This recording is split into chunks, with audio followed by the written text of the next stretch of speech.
Ya, kita bahas pamornya ya, sahabat pusaka. Ini pamornya istimewa, sahabat pusaka Jawa. Kenapa saya bilang istimewa? Pamor seperti ini adalah kombinasi dua, yaitu ini adalah pamor kelengan di sebelah sininya dan ini adalah pamor miring. Ini yang dinamakan pamor selewah ya. Nah, jadi jangan sampai salah sahabat pusaka Jawa. Antara pamor selewah dan pamor tangkis perbedaannya adalah di jika pamor selewah itu adalah satu permukaan bilah keris, pamornya ada dua, dibagi dua. Satu bilah permukaan keris ya di sini itu dibagi dua. Ini kan ada kelengan dan ini adalah pamor adeg, dan pamor adeg adalah pamor miring ya sahabat pusaka Jawa. Nah, kalau yang di sebelah sini pamor katakan di sini pamor ini adeg, di sebelah sini kelengan kok full, itu namanya pamor tangkis. Jadi kalau pamor tangkis adalah dalam dua sisi bilah pusaka berbeda pamornya. Di sininya pamor wosuta, di sininya pamor sada saler, seperti itu. Tapi kalau pamor selewah adalah dalam satu permukaan keris, pamornya dibagi menjadi dua seperti ini. Paham ya sahabat pusaka Jawa perbedaan antara pamor tangkis dan pamor selewah. Jadi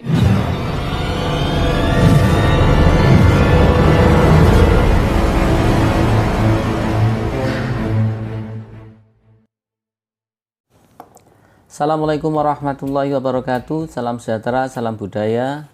Rahayu, rahayu, rahayu. Berjumpa lagi dengan saya Mas Oo di channel Pusaka Jawa Official. Alhamdulillah wa syukurillah. Segala puji bagi Allah yang telah memberikan segala nikmatnya. Nikmat yang paling besar bagi kita adalah nikmat iman dan Islam, serta nikmat diberikan kesehatan, di antara nikmat-nikmat yang lain yang tidak bisa kita sebutkan secara zahir maupun batin. Salawat salam semoga selalu tercurah kepada junjungan Nabi besar kita Nabi Muhammad SAW beserta keluarganya, sahabatnya, serta pengikutnya ila yaumil akhir. Semoga kita semua digolongkan umat Rasulullah SAW dan kelak nanti di akhirat kita mendapatkan syafaat dari beliau. Sahabat pusaka Jawa dimanapun anda berada, semoga sahabat pusaka Jawa selalu dalam lindungan Allah Subhanahu Wa Taala, dijauhkan dari segala macam mara bahaya baik zahir maupun batin, dijauhkan dari segala macam musibah baik musibah banjir, longsor, angin topan maupun musibah penyakit.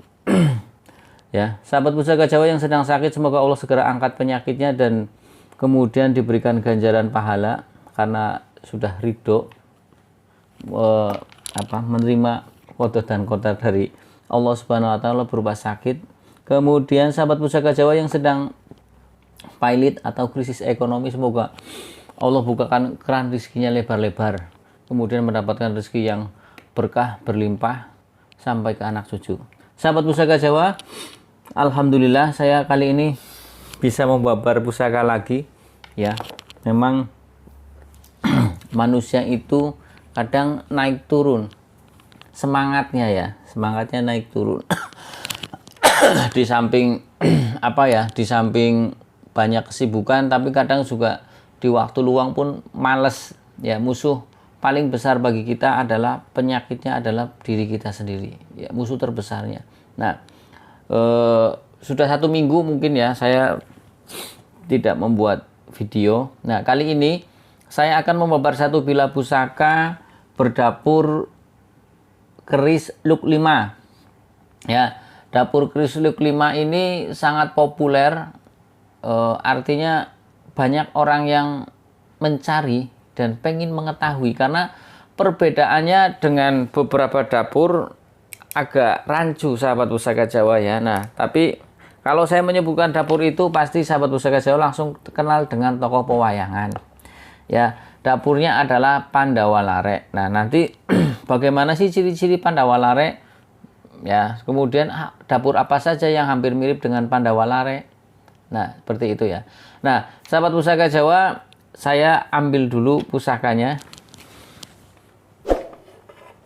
Nah, oke ya sahabat pusaka Jawa, dalam warongko ini terdapat satu bilah pusaka berdapur keris Pandawa Lare. Sebelum kita buka atau kita babar tentang keris Pandawa Lare ini, pastinya saya akan babar dulu tentang warongkonya. Warongko seperti ini, sahabat pusaka Jawa ya. Warongko seperti ini Ini adalah jenis warongko Gayaman Surakarta. Motifnya atau wondo itu kagok banci ya. Seperti ini. Kagok banci itu dari sini ke sini agak panjang sedikit. Ada yang namanya kagok gabil agak gendut lagi, di belakang sininya agak gendut begini. Ya. Nah, kalau kita melihat dari kayunya, ini sepertinya kayu apa ya? Seperti kayu jati, sahabat pusaka Jawa. Nah, untuk pendoknya ini pendok bunton ya, pendok bunton.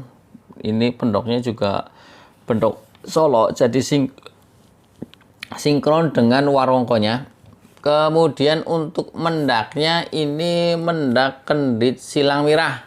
Lawasan juga ini mendaknya. Untuk handle-nya ini handle canteng, sahabat pusaka Jawa. Silakan handle nungkak semi seperti ini kan banyak sekali jenisnya. Ada Yuda Winatan, Gatot Koco Sebo, ada canteng, ada paku buanan, banyak. Nah, kita buka sahabat pusaka Jawa, kita buka bilahnya. Bismillahirrahmanirrahim. Nah, masih ada plastiknya. Kenapa diplastikin? Ini biasanya dari merangginya. Meranggi adalah orang yang mewarangi biasanya. Orang yang mewarangi satu bilah keris.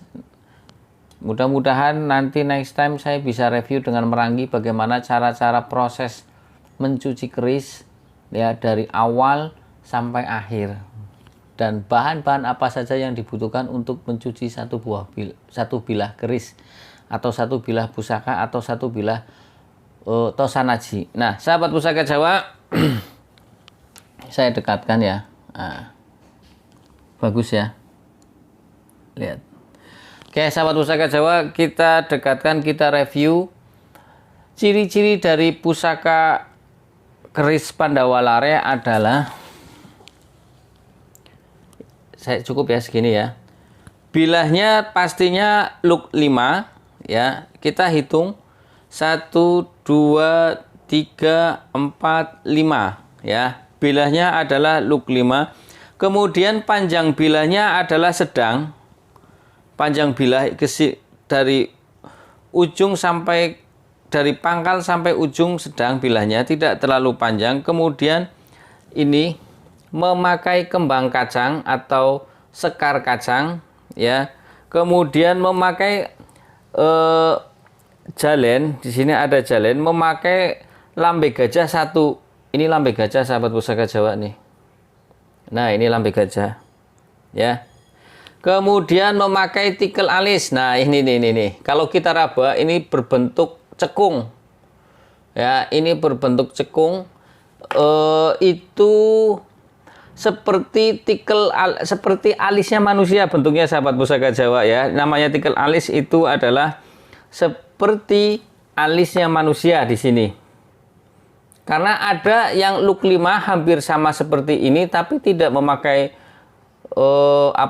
tikel alis, itu kebodengan sahabat pusaka Jawa. Makanya saya bilang kadang banyak orang yang salah menamakan ini begitu Pandawalare padahal itu kebodengan.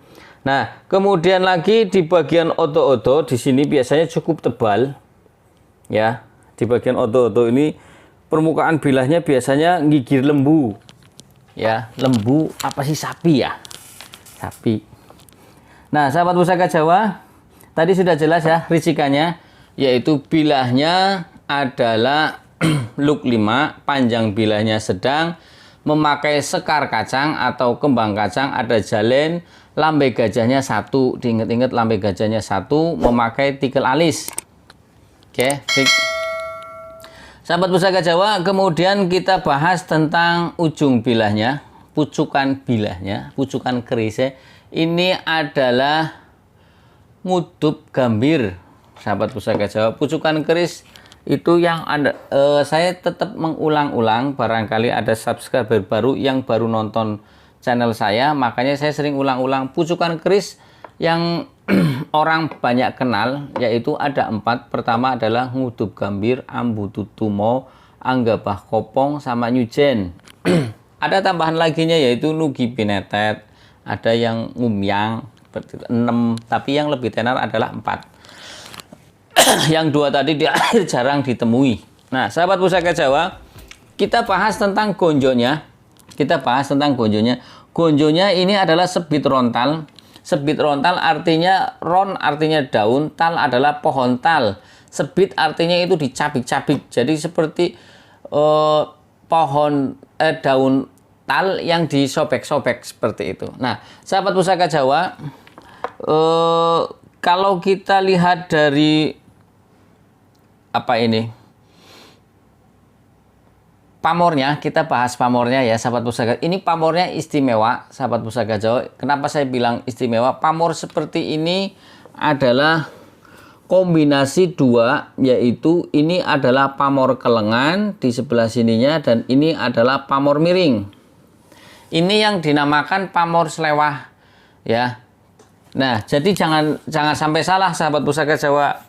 Antara pamor slewah dan pamor tangkis perbedaannya adalah jika pamor slewah itu adalah satu permukaan bilah keris, pamornya ada 2, dibagi 2. Satu bilah permukaan keris ya di sini itu dibagi 2. Ini kan ada kelengan dan ini adalah pamor adeg, dan pamor adeg adalah pamor miring ya sahabat Pusaka Jawa.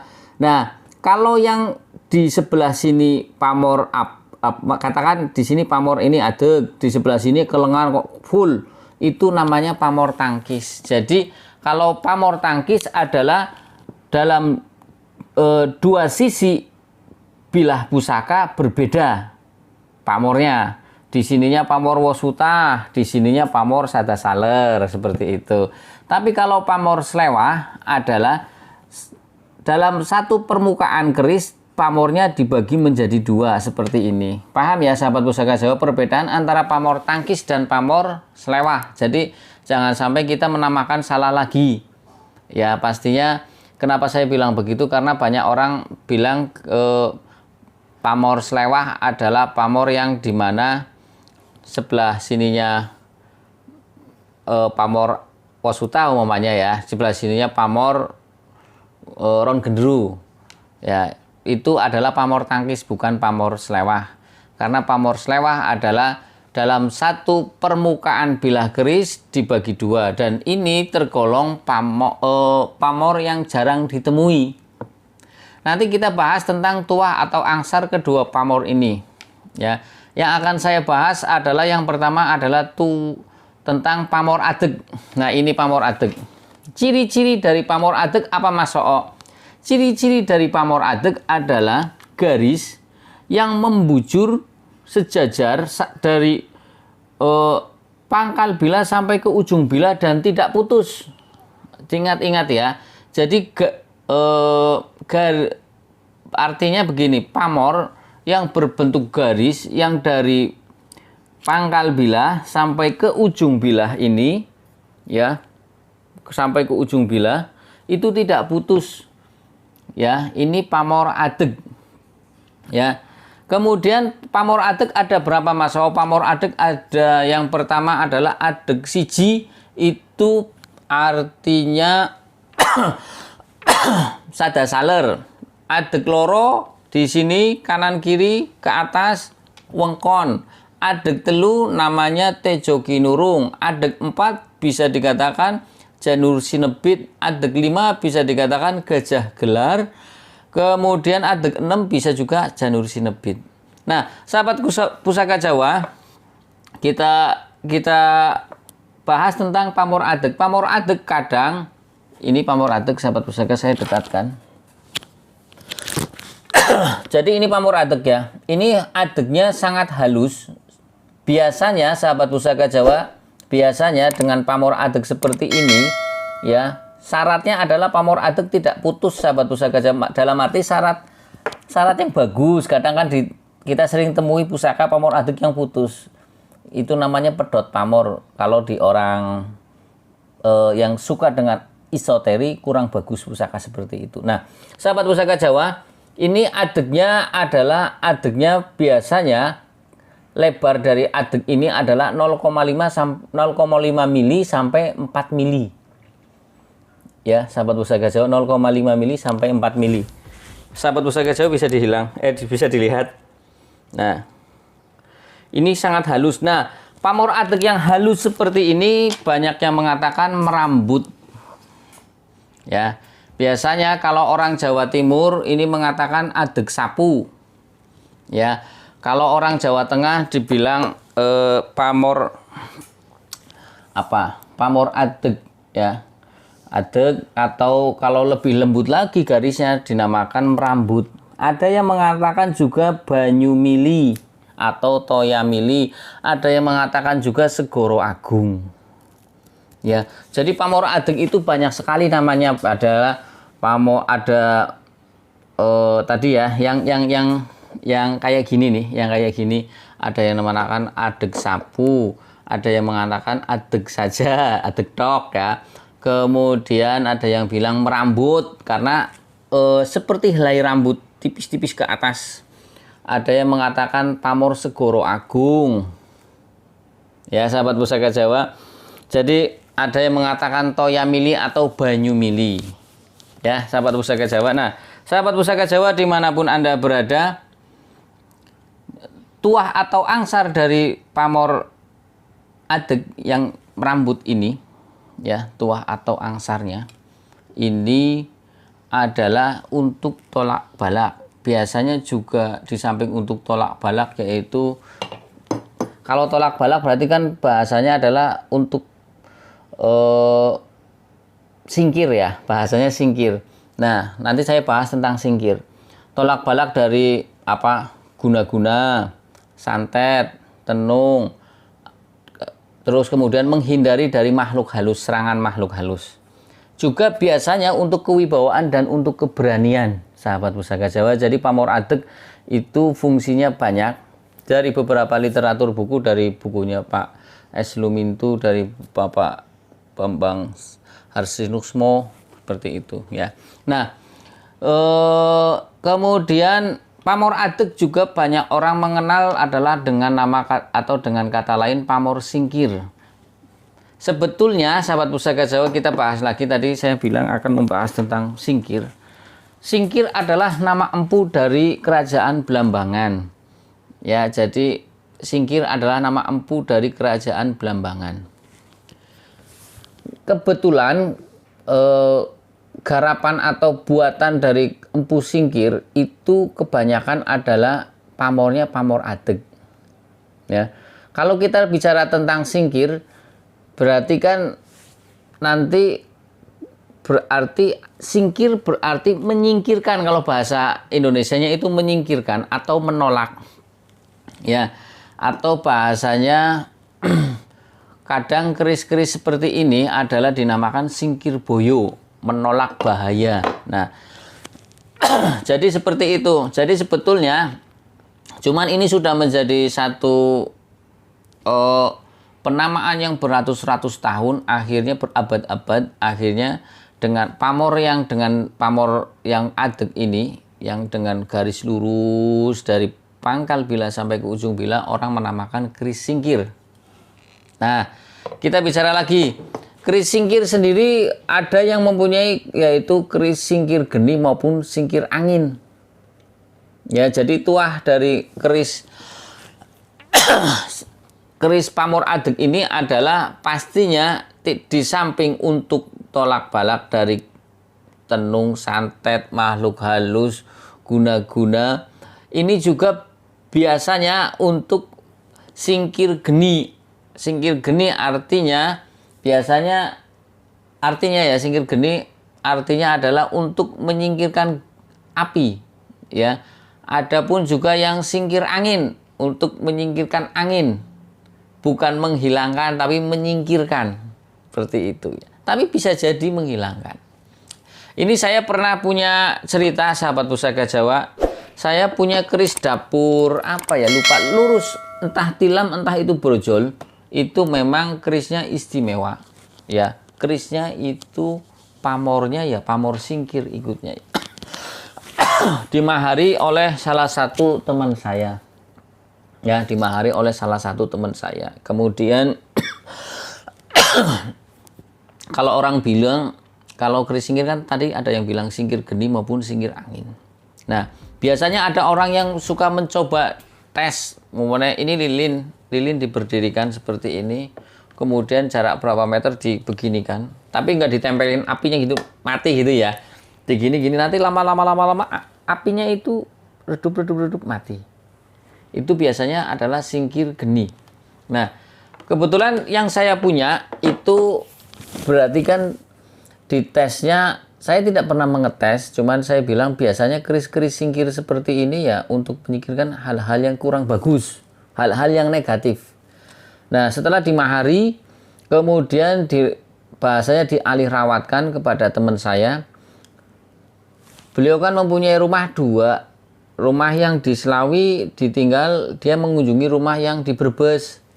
Kemudian setelah rumah yang di Brebes itu, siang-siang itu dia kayak bau kabel kebakar.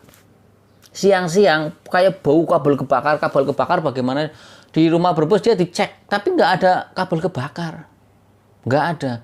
Akhirnya itu kejadian siangnya, sorenya pulang ke rumah Selawi. Ternyata di rumah Selawi itu rumahnya koslet, rumahnya mati semua dan ada kabel yang kebakar.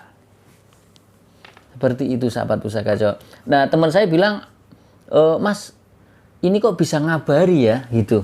Dalam arti memberikan satu isyarah, pertanda, kok di Brebes bau kabel kebakar. Setelah pulang di rumah Selawi ternyata sikringnya putus, anjlok dan memang ada kabel yang kebakar. Nah, kemudian akhirnya berdasarkan pengalaman itu, kemudian berpikir, oh apakah ini yang namanya singkir geni, Mas? Ya, bilang gitu. Tapi bisa jadi seperti itu. Kalaupun tidak, wallahu a'lam bishawab, karena semua atas kehendak Allah Subhanahu wa taala. Ya, sahabat Pusaka Jawa, namanya pusaka itu adalah satu bentuk ikhtiar batin. Ikhtiar batin yang diwujudkan dalam bentuk pusaka. Ya, jadi perlu saya ingatkan, perlu saya kabarkan lagi bahwasanya pusaka keris itu adalah manifestasi doa ya dari sang empu maupun sang pemesan awal dari satu bilah keris ini dengan satu tujuan yang dilambangkan dalam bentuk pamor. Kalau kita melihat pamor seperti ini, pamor singkir, berarti empunya adalah ketika melakukan proses pembuatan satu bilah pusaka ini, itu yang dibaca doa berulang-ulang kali dan kemudian disematkan atau dimasukkan ke dalam bilah pusaka ini adalah doa-doa perlindungan, bukan doa-doa kerezekian. Ya, perlu diingat. Nanti kalau yang doa-doa kerezekian beda lagi. Ya, seperti pamor wasutna, ngulit semangka. Nah, itu seperti itu. Ya, jadi pada dasarnya doanya kepada Tuhan Yang Maha Esa, kepada Allah Subhanahu wa taala. Jangan sampai salah nanti, oh karena keris ini ya diijabah tidaknya Allah Subhanahu wa taala yang mengabulkan. Ini hanya ikhtiar. Kayak contoh, ya sahabat Pusaka Jawa kemana-mana membawa payung di dalam mobil. Hujan atau tidak hujan bawa payung. Saya termasuk yang seperti itu. Di mobil ada satu payung. Entah musim kemarau atau kadang kita ketika dari Selawi ke Jakarta ataupun ke Bandung, di Bandung hujan, kita sudah sedia payungnya. Nah, seperti itu ya sahabat saya, dianalogikakan seperti itu. Nah, kemudian kita bahas tentang kelengan. Kelengan artinya hitam, tidak berpamor ini. Tuah atau angsar dari pamor kelengan adalah agar si pemilik ini menjadi bijaksana, ya, bijaksana dalam berpikir maupun dalam bertindak. Ini yang sangat susah untuk kita kita lakukan. Tidak semua orang bisa bijaksana, ya. Biasanya orang bijaksana itu ketika dia mempunyai satu kesadaran yang matang, ya.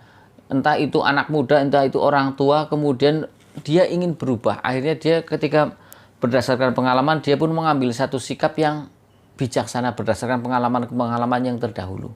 Tidak semua orang bisa bijaksana. Wisdom, ya. Nah, sahabat Pusaka Jawa, kita bahas tentang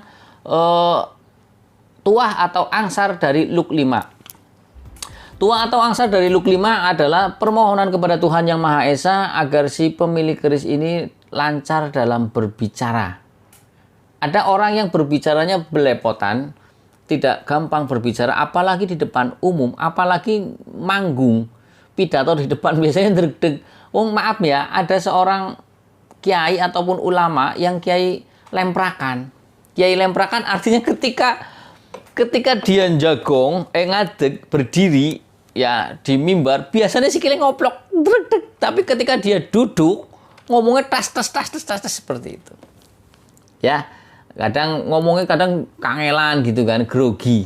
Nah, ini di Luk 5 adalah melambangkan permohonan kepada Tuhan agar si pemilik dalam berbicara lancar dan yang diajak bicara itu terpengaruh. Jadi Luk 5 sangat cocok dipakai untuk orang-orang yang banyak berhubungan dengan masyarakat, yang punya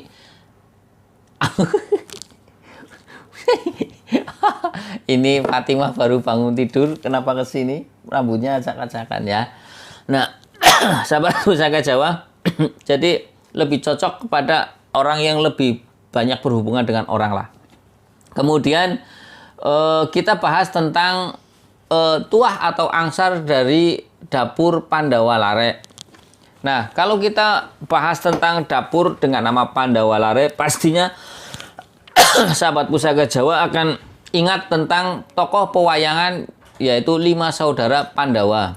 Nah, berarti sang empu leluhur kita terdahulu itu mengharapkan dengan pusaka dinamakan Pandawa Lare, mengharapkan agar si pemilik ini mempunyai sikap seperti Pandawa Limo.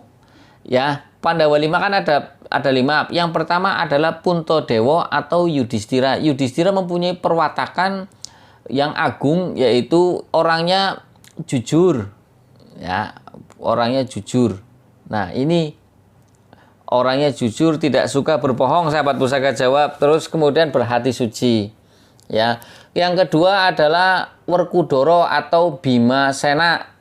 Mempunyai perwatakan yaitu berani, tapi dalam koridor hal yang betul, kebenaran, ya, tidak berani dalam kesalahan.